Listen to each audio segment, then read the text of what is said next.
Washington CNN 34 U.S. service members have been diagnosed with traumatic brain injuries following the Iranian missile attack on U.S. forces in Iraq earlier this month, Pentagon spokesman Jonathan Hoffman said Friday. 17 service members who were injured have since returned to duty in Iraq, 16 of whom were treated locally in the country. 9 service members are still being treated in Germany. An additional 8 service members who had been flown to Germany have since been sent to the United States for additional treatment. The 8 service members, who arrived in the U.S. Friday morning, will be treated at Walter Reed National Military Medical Center or at hospitals in their home bases.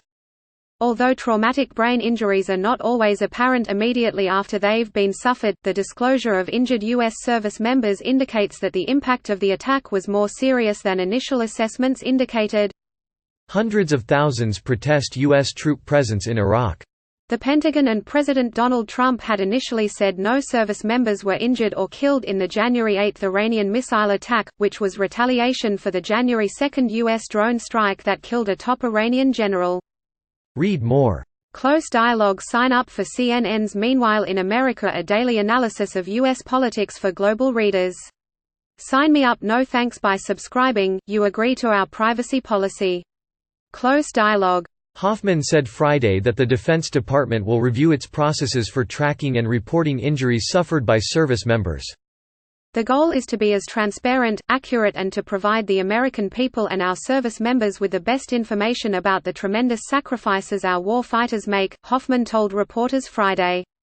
Earlier this week President Donald Trump said he does not consider potential brain injuries to be as serious as physical combat wounds, downplaying the severity of the injuries suffered in Iraq. During the World Economic Forum in Davos, Switzerland, Trump was asked to explain the discrepancy between his previous comments that no U.S. service member was harmed in the January 8 Iranian missile attack on Al-Assad airbase in Iraq, and the latest reports of U.S. troops being treated for injuries sustained in that attack. No, I heard that they had headaches, and a couple of other things, but I would say, and I can report, it's not very serious, Trump replied during a news conference. Last week, U.S. Central Command said that 11 service members were treated for concussion symptoms from the attack. CENTCOM had announced earlier this week that additional members, without providing exact numbers, had been injured.